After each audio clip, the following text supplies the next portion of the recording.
السلام علیکم معزز سامعین و ناظرین، آج کی ویڈیو میں ہم آپ کو بتائیں گے کہ حج کے واجبات کتنے ہیں، حج کی سنتیں کتنی ہیں اور وہ کون سی چیزیں ہیں جن سے دم واجب ہوتا ہے۔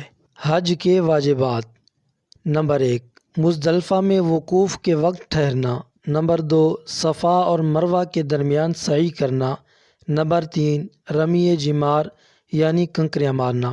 نمبر 4، قارن اور متمتع کا قربانی کرنا۔ نمبر 5، حلق یعنی سر منڈوانا یا کتروانا۔ نمبر 6، آفاقی یعنی میقات سے باہر رہنے والے کے لیے طواف وداع کرنا۔ مسئلہ: واجبات کا حکم یہ ہے کہ اگر ان میں سے کوئی واجب چھوٹ جائے تو حج ہو جائے گا، خواہ قصداً چھوڑا ہو یا بھول کر، لیکن اس کی جزا لازم ہوگی، خواہ قربانی ہو یا صدقہ۔ البتہ اگر کوئی فعل کسی معتبر عذر کی وجہ سے چھوٹ گیا تو جزا لازم نہیں ہوگی۔ حج کی سنتیں: نمبر 1، مفرد، آفاقی اور قارن کا طواف قدوم کرنا۔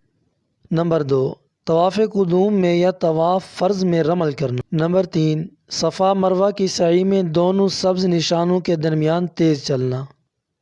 نمبر 4، قربانی کی راتوں میں سے ایک رات مینا میں قیام کرنا۔ نمبر 5، سورج نکلنے کے بعد مینا سے عرفات جانا۔ نمبر 6، سورج نکلنے سے پہلے مزدلفہ سے مینا آ جانا۔ نمبر 7، مزدلفہ میں رات گزارنا۔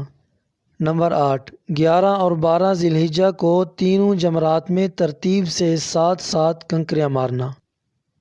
سنت کا حکم یہ ہے کہ ان کو قصداً ترک کرنا برا ہے اور کرنے سے ثواب ملتا ہے، اور ان کو چھوڑنے سے جزا لازم نہیں آتی۔ وجوب دم: حرم یا احرام کی وجہ سے جن کاموں کا کرنا ناجائز ہوتا ہے ان کے کرنے سے یا حج کے واجبات میں سے کسی واجب کے چھوٹ جانے سے دم واجب ہوتا ہے۔ مثلاً: نمبر 1، بال کاٹنا۔ نمبر 2، ناخن کاٹنا۔ نمبر 3، سلا ہوا کپڑا پہننا۔ نمبر 4، جماع کرنا۔ نمبر 5، خوشبو لگانا۔ نمبر 6، تیل لگانا۔ نمبر 7، خشکی کا شکار کرنا۔ نمبر 8، حرم کے اندر شکار کرنا۔ نمبر 9، حرم کے درخت کاٹنا۔ نمبر 10، حج و عمرہ کے کسی واجب کو چھوڑنا۔ مذکورہ بالا اعمال میں سے کوئی ایک عمل بھی کر لیا تو دم ادا کرنا واجب ہوگا۔